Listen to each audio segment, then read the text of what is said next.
Smith, thank you for coming in today to the clinic. I know it must have been very challenging for you to make your appointment today. Taking public transportation wasn't very easy, I imagine. Did you make it out here okay? Oh yeah, it was really a drag though. I had a rough morning. I almost thought I wasn't gonna make it or I'd have to cancel, but anyway, I got here, I managed, so. Okay. Well, I really appreciate, once again, you being able to come out here. What happened in the morning that was a challenge for you to get out here?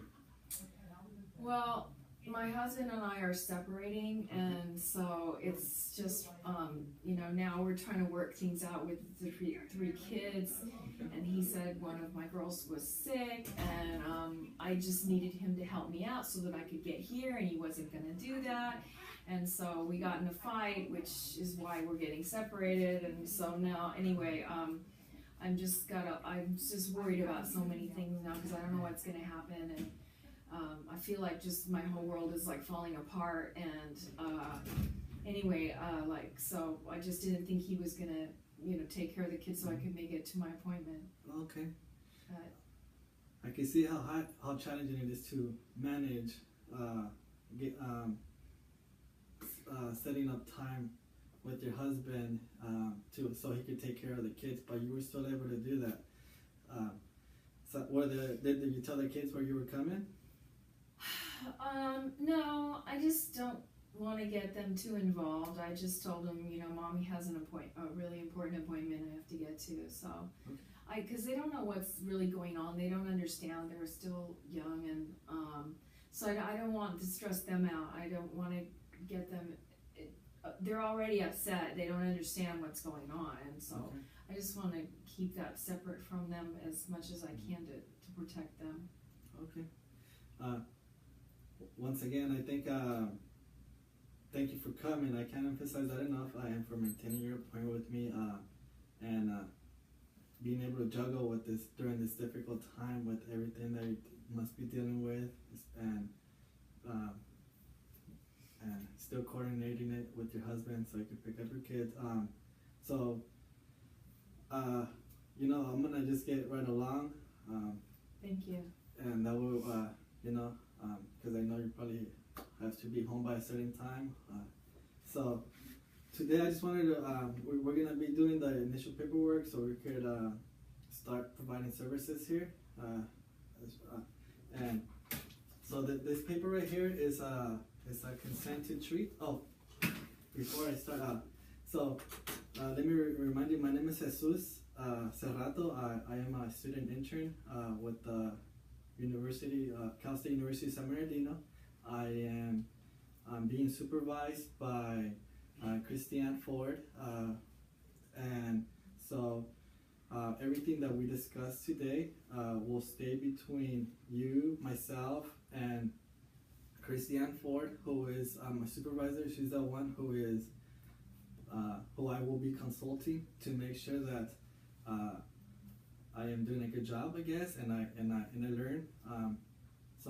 Once again, I am a student, and I will be conducting the assessment.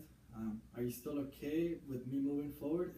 Me being a student? What do you mean you're a student of? Are you going to be a therapist or what? Are you going to be? What are you going to be? I'm a student of social work. This is my second year, and I am studying to be a therapist within the county, so that and this is part of my training, and so I have a year of education.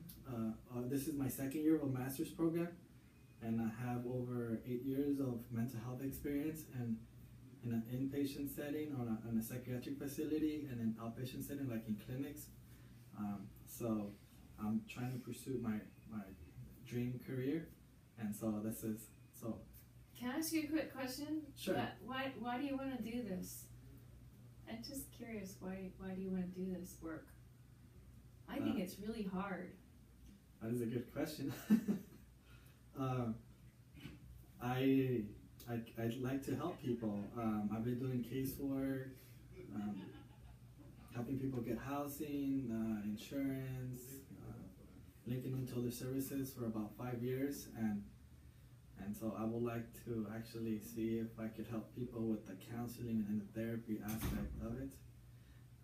Oh, good, because I might need help with all those things pretty soon. Okay. So are you still okay with me being a student intern?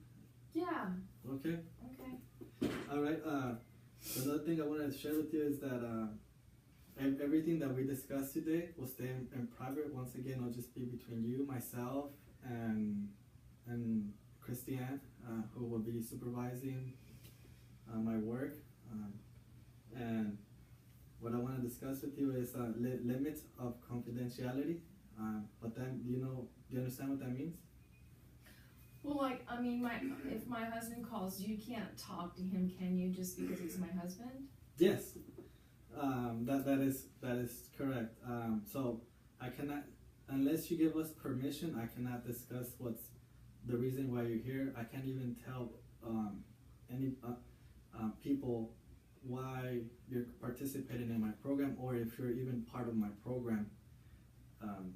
Unless, like I said, you provide what we call a consent, or that's when you give us permission to speak with anybody you want.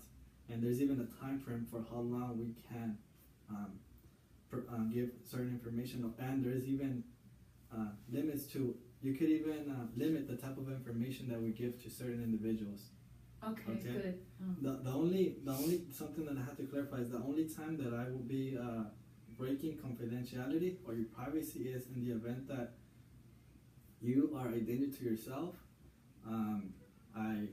you are a danger to somebody else, or in the event that you share with me that a minor or an adult is in danger or is being abused financially, physically, verbally.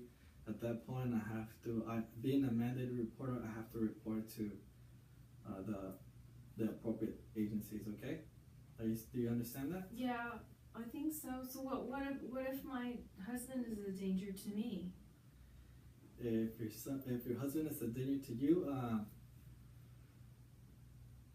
I will encourage you to you could call law enforcement. Is your husband a danger to you right now? Do you feel like your husband is a danger to you right now? No, but I just think sometimes he drinks too much and he gets angry and throws fits, and I just am more scared. That's why I decided I can't be with him anymore. But sometimes I don't know if it's gonna get out of control. Do you guys still live together? Well, no. He's moved out, but if we end up getting divorced, we can't afford to keep the house, and I'm gonna lose the house, and I may have to go back to work and get a job, and I'm just all scared what's gonna happen. I just don't have very much, and I want to make sure that the kids are safe. And yes. Yeah. I can see why you're very stressed right now and worried about I can only imagine potentially losing your housing. Could be very stressful, not knowing where your kids might go live if you were to lose your housing. Okay, has your husband in the past hit you while he was drunk?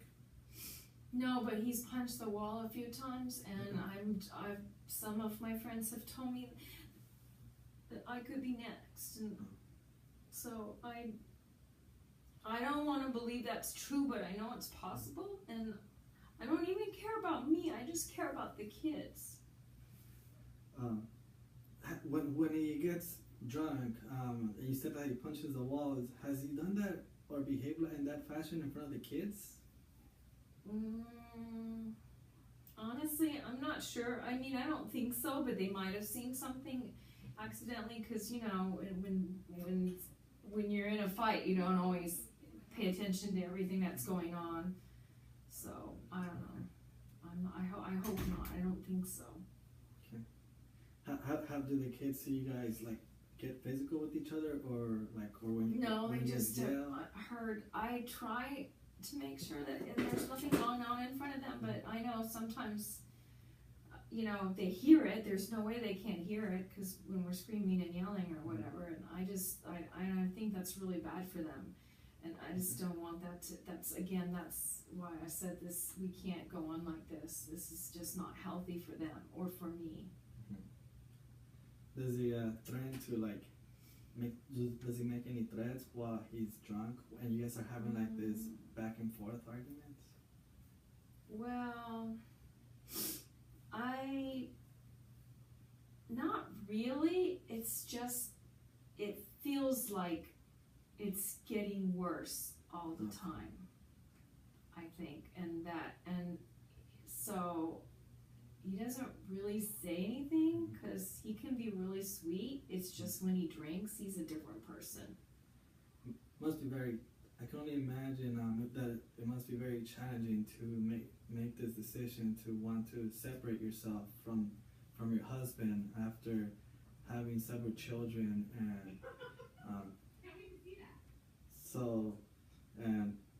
it's really scary. It's really scary, and but again, I finally decided it's not for me, it's for the kids. Okay, well, just to clarify in regards to whether I have to report such events,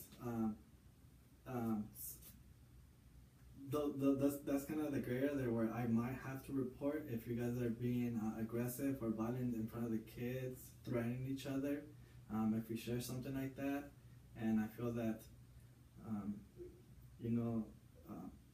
the kids are being exposed to this type of behavior, then I might have to report it to the appropriate agency, like Adult Protective Services, but if I'm not sure, I will be consulting with my supervisor, Christiane, the one I mentioned, and so that she could guide me.